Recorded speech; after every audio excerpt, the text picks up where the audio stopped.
Oke, Assalamualaikum warahmatullahi wabarakatuh ya. Kepada mahasiswa baik dari Universitas Stekom maupun dari STIE Studi Ekonomi Modern ya. Ya, karena ini full online ya, jadi nanti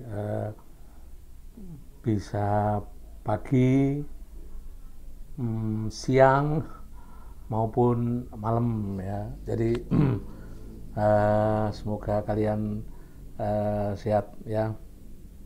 Mari sebelum kita mulai perkuliahan kita pada hari ini ya, marilah kita awali dengan baca Bismillahirrahmanirrahim. Dan bagi yang beragama non-muslim, silakan Anda berdoa menurut agama dan keyakinan menurut Anda.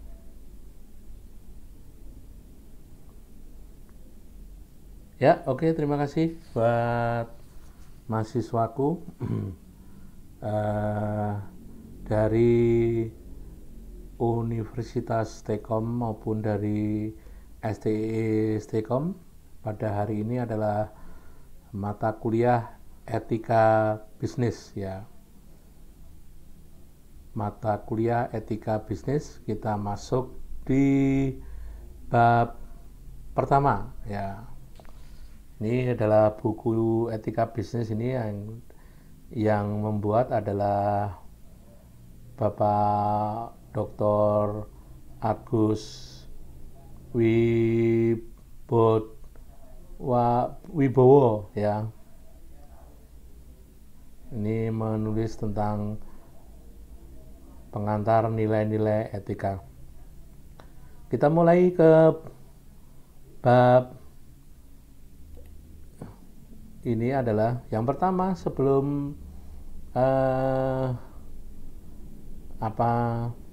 biar mahasiswa paham ya.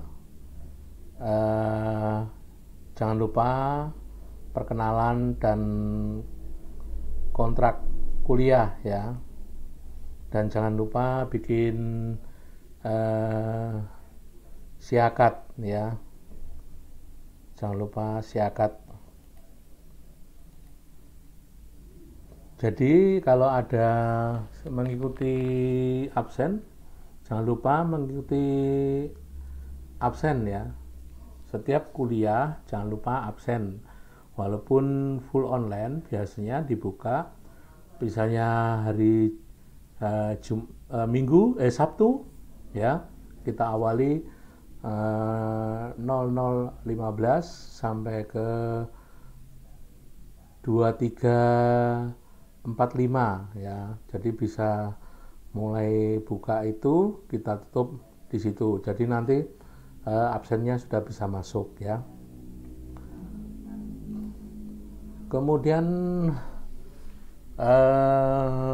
tatap ini adalah 16 kali pertemuan ya. 16 kali pertemuan dari 14 penyampaian materi ya. Penyampaian materinya ada 14. Kemudian 2 pertemuan baik dari UTS dan UAS.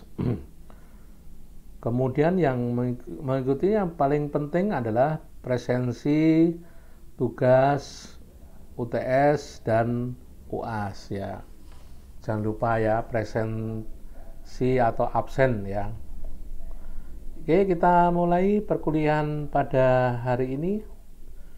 Kita masuk di bab 1, pendahuluan. Pengertian etika.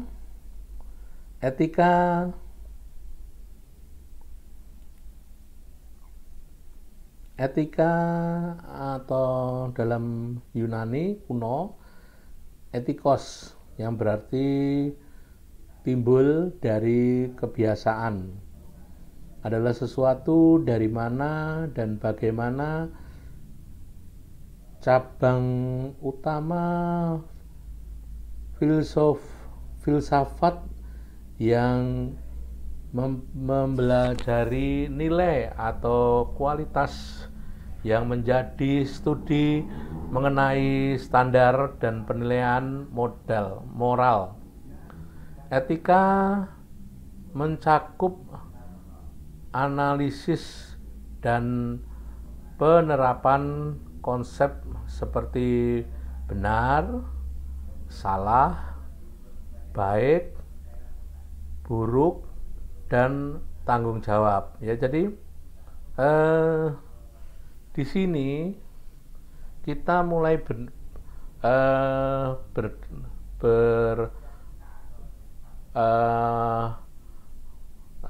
latihan adalah bagaimana kita menggunakan benar dan kita harus salah, ya.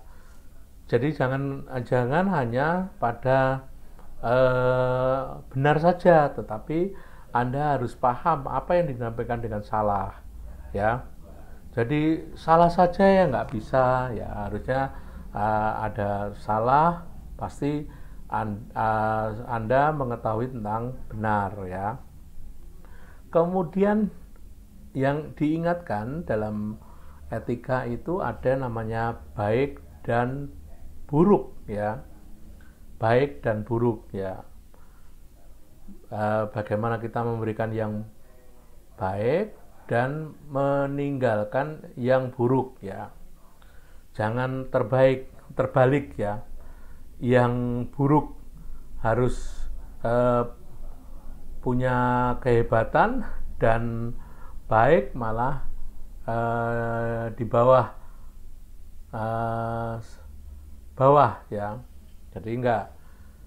Itu yang kita gunakan dalam benar dan salah dan paham tentang baik dan buruk. Dan yang terakhir adalah untuk tanggung jawab.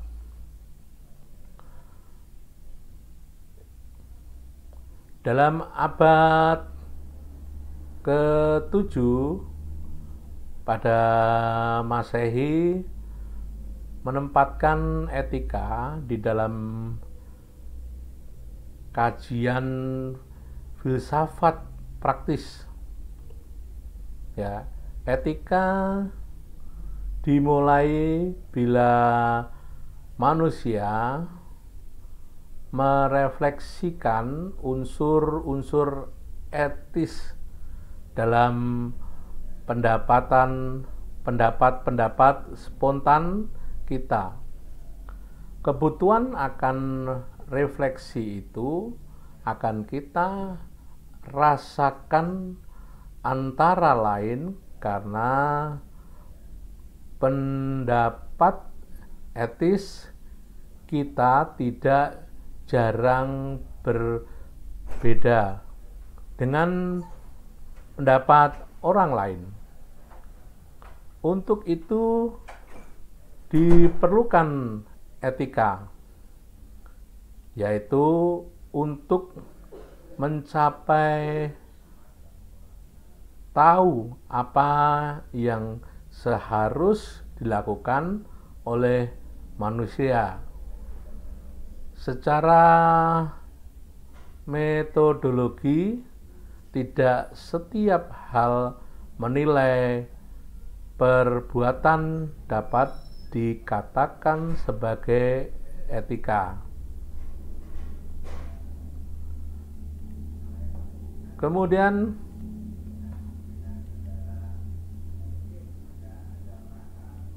etika memerlukan sikap kritis, metode dan sistematis dalam melakukan refleksi.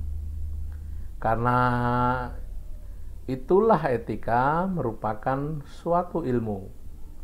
Sebagai suatu ilmu, objek dari etika adalah tingkat laku manusia.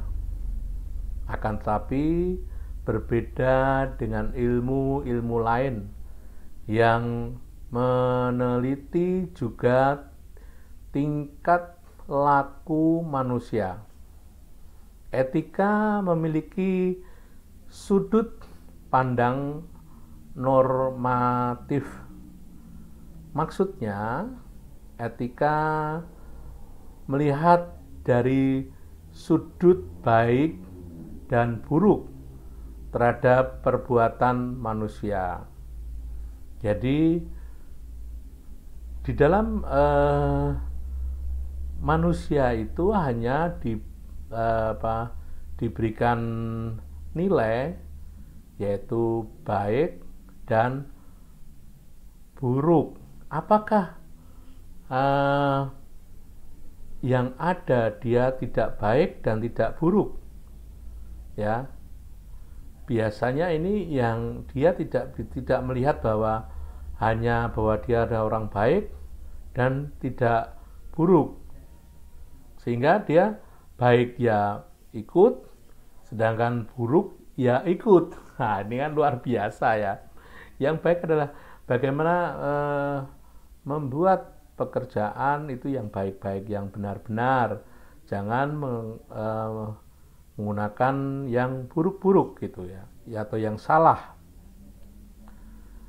Sebagai cabang filsafat yang membicarakan tingkat laku manusia, etika memberikan standar atau penilaian terhadap perilaku tersebut.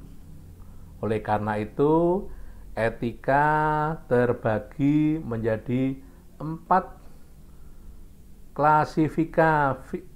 klasifikasi ya. Ada 4. Etika terbagi menjadi 4 klasifikasi, yaitu adalah yang pertama adalah etika deskriptif. Etika deskripsi adalah etika yang hanya menerapkan apa adanya tanpa memberikan penilaian terhadap objek yang diamati. Kemudian yang kedua adalah etika normatif. Etika yang mengemukakan suatu penilaian mana yang baik dan buruk, dan apa yang sebaiknya dilakukan oleh manusia. Kemudian yang ketiga adalah etika individual. Etika yang objek manusia sebagai individualis berkaitan dengan makna dan tujuan hidup manusia. Dan terakhir adalah etika sosial. Etika yang membicarakan tingkat laku manusia sebagai makhluk sosial dan hubungan interaksi dengan manusia lain, baik dalam lingkup terkecil, keluarga, hingga yang terbesar, termasuk di dalam bernegara. Klasifikasi di atas menegaskan bahwa etika erat kaitannya dengan penilaian, karena pada hakikatnya etika membicarakan sifat manusia sehingga seseorang bisa dikatakan baik, bijak, jahat, susila, atau sebagainya. Secara khusus, etika ada pada prinsip manusia sebagai subjek sekaligus objek.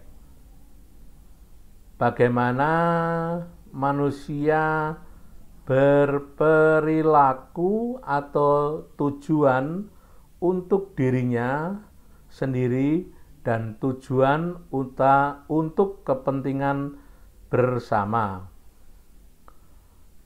Kemudian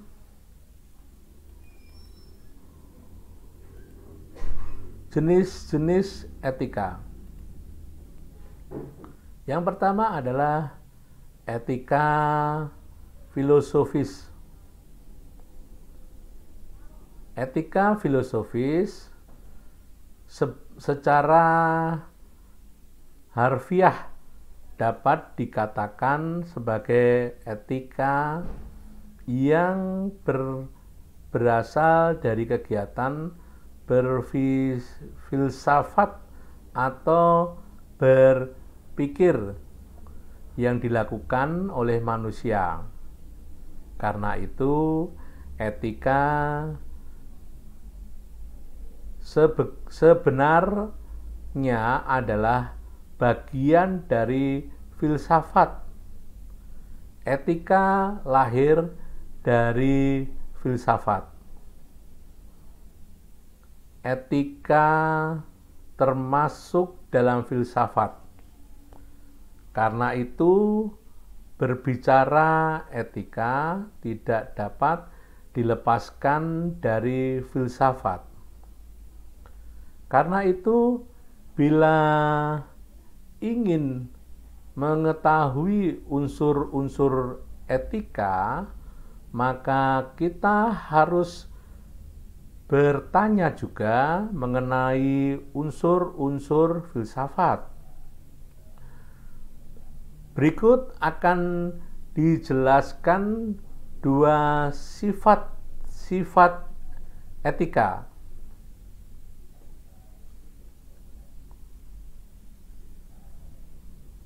Yang pertama adalah non-empiris. Filsafat digolongkan sebagai ilmu non-empiris. Ilmu empiris adalah ilmu yang didasarkan pada fakta atau kontrak. Namun filsafat tidaklah demikian. Filsafat berusaha melampaui yang konkret dengan seolah-olah menanyakan apa di balik gejala-gejala kontrak. Dengan pula dengan etika. Etika tidak hanya berhenti pada apa yang kontrak yang secara faktual dilakukan, tetapi bertanya tentang apa yang diharuskan dilakukan atau tidak boleh dilakukan. Kemudian yang kedua adalah praktis cabang-cabang filsafat berbicara mengenai sesuatu yang ada. Yang ada dalam ini adalah yang ada titik dua ya, artinya hanya tertulis yang ada, tapi ada sesuatu ya. Misalnya filsafat hukum mempelajari apa itu hukum. Akan tetapi etika tidak terbatas pada itu, melainkan bertanya tentang apa yang harus dilakukan. Dengan demikian, etika sebagai cahaya filsafat bersifat praktis karena langsung berhubungan dengan apa yang boleh dan tidak boleh dilakukan manusia. Tetapi ingat bahwa etika bukan praktis dalam arti menyajikan resep-resep siap pakai. Etika tidak bersifat teknis, melainkan refleksi. Maksud etika hanya menganalisis teman-teman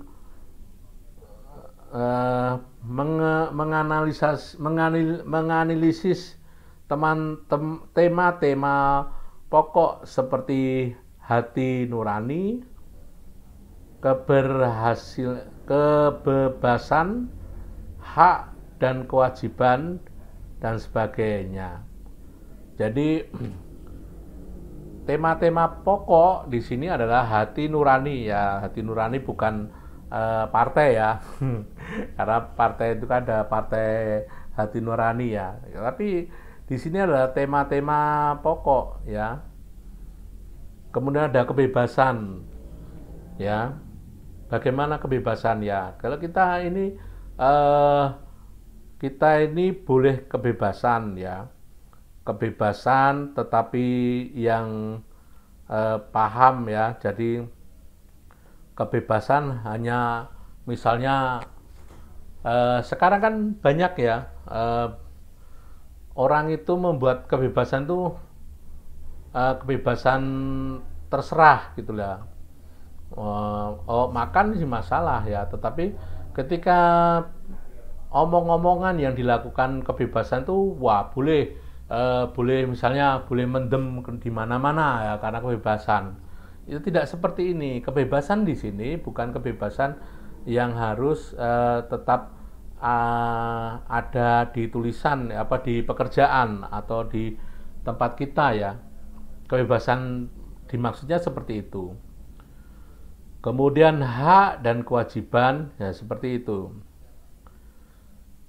Sambil melihat teori-teori etika masa lalu untuk menyelidikkan kekuatan dan kelemahan, diharapkan kita mampu menyusun sendiri argumentasi yang tahan uji.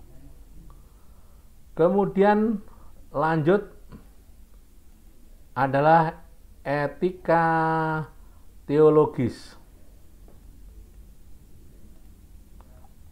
Apa dua hal yang perlu diingatkan berkaitan dengan etika teologis? Yang pertama adalah etika teologis bukan hanya milik agama tertentu, melainkan setiap agama dapat memiliki etika teologis. Kedua etika teologis merupakan bagian dari etika secara umum. Karena itu, banyak unsur-unsur di dalamnya yang terdapat dalam etika secara umum dan dapat dimengerti setelah memahami etika secara umum. Secara umum, etika teologis dapat didefinisikan sebagai etika yang bertitik tolak dari presupposisi teologis. Definisi tertentu menjadi kriteria pembeda antara etika filosofis dan etika teologis. Di dalam etika Kristen misalnya, etika teologis adalah etika yang bertitik tolak dari presupposisi tentang menurut agama mereka ya. Karena itu etika teologis disebut juga sebagai etika transenden dan etika teosentris. Etika teologis memiliki objek yang sama dengan etika secara umum. Kemudian lanjut, yang ketiga adalah etika terapa. Etika terapan. Etika terapan merupakan istilah baru, tapi sebetulnya yang dimaksud dengan sama sekali bukan hal baru dalam sejarah filsafat moral. Sejak Plato dan Aristoteles sudah ditekankan bahwa etika merupakan filsafat praktis. Artinya, filsafat yang ingin memberikan penyusulan kepada tingkat laku manusia dengan memperlihatkan apa yang harus kita lakukan. Salah satu ciri khas etika terapan secara ini adalah kerja sama yang erat antara etika dan ilmu-ilmu lain. Etika terapan tidak bisa dijalankan dengan baik tanpa kerja sama itu.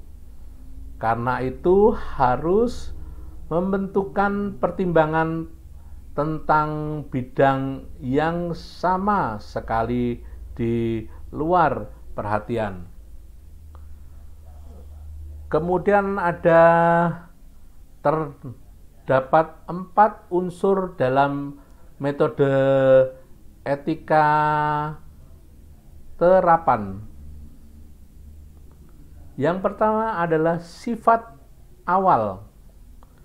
Dalam usaha membentukkan suatu pandangan beralasan tentang masalah etika apapun, selalu ada suatu sikap awal.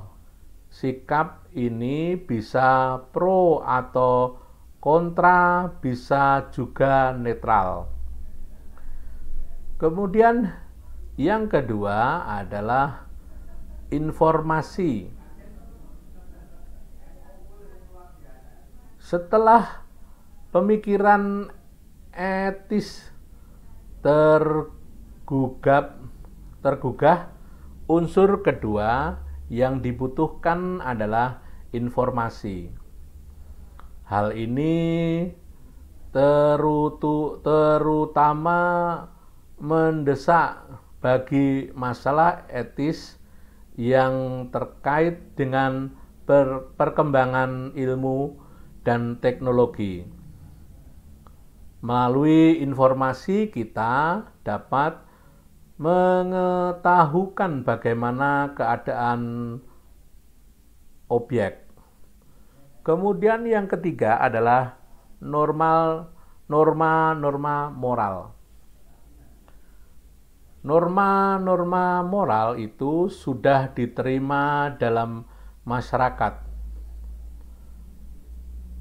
tapi harus diakui juga sebagai relawan untuk topik atau bidang yang khusus ini. Kemudian yang terakhir adalah logika. Etika terapan harus bersifat logis. Ini tentu tidak merupakan tuntutan khusus bagi etika saja.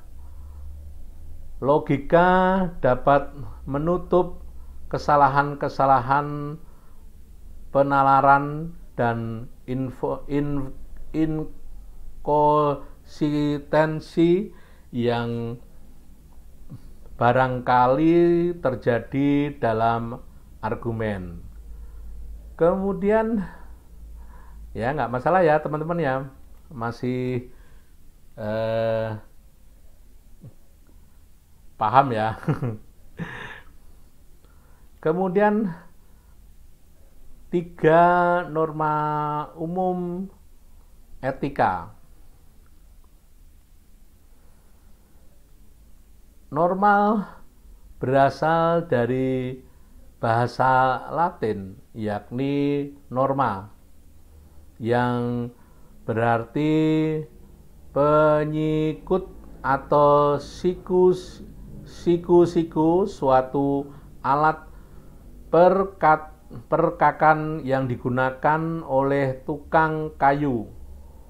Dan di sini kita dapat mengartikan norma sebagai pedoman, ukuran, aturan, atau kebiasaan. Jadi norma ialah sesuatu yang dipakai untuk mengatur sesuatu yang lain atau sebuah ukuran. Dengan norma ini, orang dapat menilai kebaikan atau keburukan. Ini adalah untuk suatu perbuatan, ya, tentang kebaikan dan keburukan. Memang kadang-kadang ini gampang, tapi juga susah. Kalau kita paham, kita bisa paham apa yang dinamakan kebaikan dan bagaimana apa yang dinamakan dengan keburukan. Keburukan. Tapi kadang-kadang kita bisa ketika kita emosi, ya, emosi sesuatu yang keburukan ini malah dia menjadi kebaikan, ya, menganggap bahwa ini kebaikan. Jadi seperti itu ya. Itu memang kalau kita terlalu emosi ini menghasilkan satu yang baik biasanya gitu. Kalau kita terlalu emosi, biasanya kebaikan malah banyak kesalahan ya. Jadi seperti itu. Kemudian pertama, norma menunjuk suatu teknik. Kedua, norma menunjukkan suatu keharusan. Kedua makna tersebut lebih kepada yang bersifat normatif. Sedangkan norma-norma yang kita perlu adalah norma yang bersifat praktis, di mana norma yang dapat diterapkan pada perbuatan-perbuatan kontrik.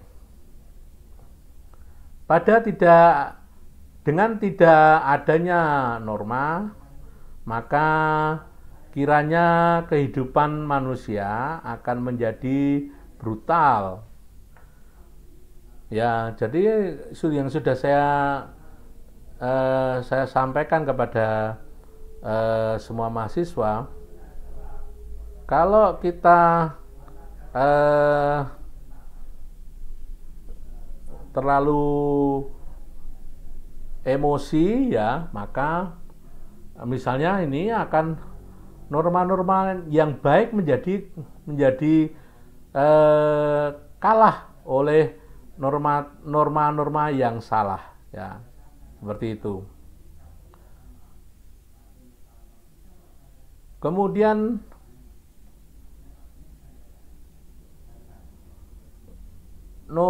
norma umum.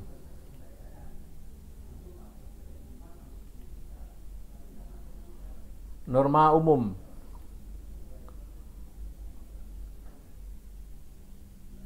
Sebaliknya lebih bersifat umum dan sampai pada tingkat tertentu boleh dikatakan bersifat universal. Ya, ada norma sopan santun, yaitu adalah norma yang mengatur pola perilaku dan sikap lahir dalam pergaulan sehari-harinya. Kemudian nomor 2 adalah norma hukum. Adalah norma yang dituntut keberhasilan secara tegas oleh masyarakat karena dianggap perlu dan niscaya demi keselamatan dan kesejahteraan.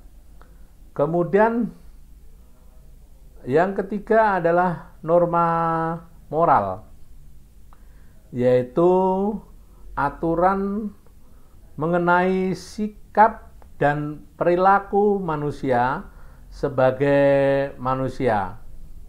Norma moral ini menyangkut aturan tentang baik buruk, adil tidaknya tindakan dan perilaku manusia sejauh dia dilihat sebagai manusia.